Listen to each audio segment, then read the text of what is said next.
ternyata ketakutan atau kekhawatiran yang berlebihan itu ada bagusnya juga ya. Siang pun misalnya, padahal lagi panas-panasnya, kalaupun misalnya saya haus, saya lebih memilih tidur di lantai.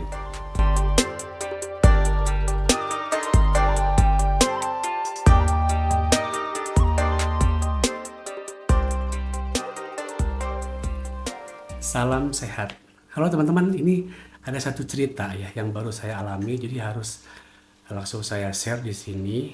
Jadi ini karena baru saya alami selama 4 tahun saya cuci darah. Baru pertama kali saya alami.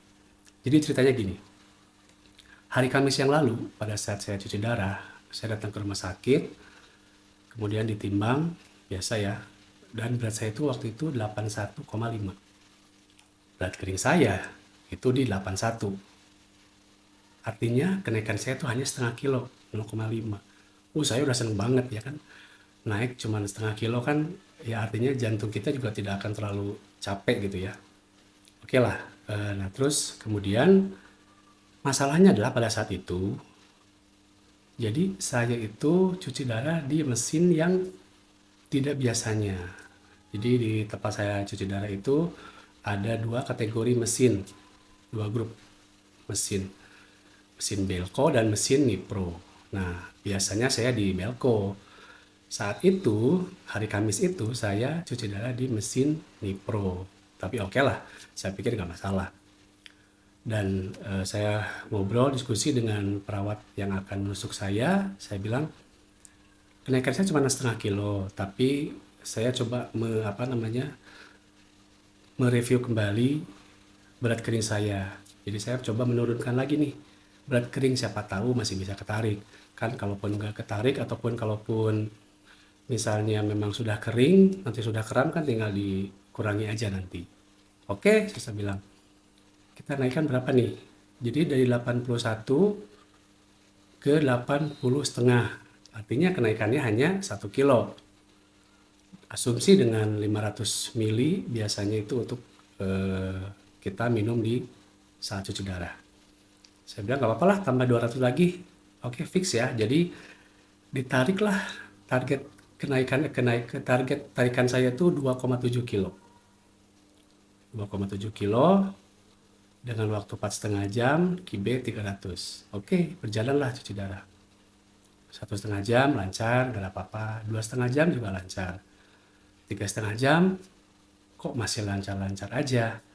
Karena biasanya nih teman-teman ya, saya pada saat cuci darah 1 jam atau 1,5 jam sebelum selesai, itu tangan itu biasanya sudah ada mulai geremeng-geremeng kayak mau kram gitu ya.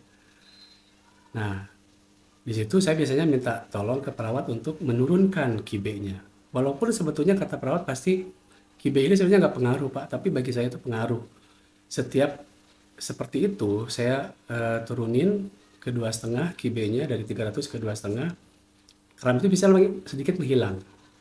Nah, tapi hari itu nggak ada reaksi sama sekali. Tangan nggak ada mau kram, kaki pun nggak ada. Sampai akhirnya selesai 4,5 jam cuci darah itu, tidak ada reaksi dari tangan ataupun kaki saya. Saya cuma berharap, oke lah mudah-mudahan 1,7 target ini ketarik ya. Oke, setelah selesai, saya ditimbang lagi, dan ternyata timbangannya adalah 81,3. Artinya apa? Artinya dari target 1,7 kilo itu yang ketarik hanya 0,2 kilogram. Saya shock. Itu pertama kali selama saya cuci darah, itu nggak ketarik sampai 1,5 kilo. Memang beberapa kali ada, nggak ketarik pernah, tapi nggak sampai sekilo lebih. Biasanya paling 0,2, 0,3, oke lah, fine lah, segitu masih oke lah. Tapi kalau 1,5 nggak ketarik, ini pertama kali saya cuci darah, saya bilang. Akhirnya saya sampaikanlah ke perawat tentang kondisi saya seperti itu. Oke Pak, nanti saya akan, jadi gini, kalau kita sampaikan ya keluhan kita ke perawat itu, nanti biasanya si mesin itu akan dikalibrasi ulang. Jadi si perawat itu biasanya akan menghubungi teknisinya gitu ya. Nah, tapi pesannya apa nih? Saya dapat pelajaran yang berharga lagi nih. Dengan 1,5 kilo yang tidak ketarik, di rumah sakit saya masih biasa gitu. Pas nyampe ke rumah, pikiran saya tuh langsung berkecamuk. 1,5 kilo yang ketarik, apakah racun saya udah keluar? Apakah cairan saya sudah keluar? Maksudnya sudah kebuang? Dan di situ terjadilah kayak ketakutan atau kekhawatiran yang sangat berlebihan. Untuk kasus ini ya, untuk kasus ini, ternyata ketakutan atau kekhawatiran yang berlebihan itu ada bagusnya juga ya. Karena apa? Karena ini yang terjadi sama saya setelah pulang dari hari Kamis itu. Hari Jumat, hari Sabtu, hari Minggu itu saya benar-benar mengurangi jatah minum. Mengurangi jatah minum.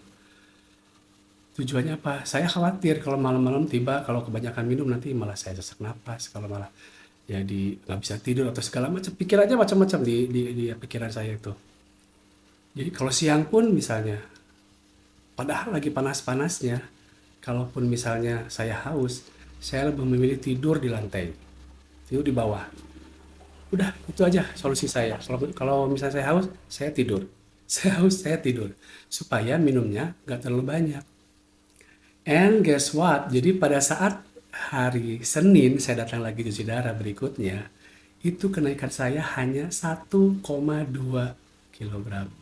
Dan hari Senin itu saya kembali ke mesin yang sudah biasa, ke belko lagi. Dan ternyata memang saya ketarik lagi sesuai dengan target ke 81. Itu ya teman-teman. Jadi saran saya untuk teman-teman yang ada pada saat terjadi seperti itu nih, pada saat kenaikan kita atau penarikan kita itu nggak sesuai, tidak sesuai dengan target, segera sampaikan ke perawat hari itu juga. Karena itu akan menjadi follow up dari perawat untuk menghubungi teknisinya supaya di setting ulang atau dikalibrasi ulang atau apapun lah itu. Jangan sampai kita pulang ditimbang gak ketarik, gak lapor. Baru lapor kunjungan berikutnya dan menyampaikan hasil HD yang sebelumnya, yaitu sudah sangat terlambat gitu. Itu ya. Semoga teman-teman tetap sehat dan lancar HD-nya. Demikian video saya. Terima kasih untuk perhatiannya dan salam sehat.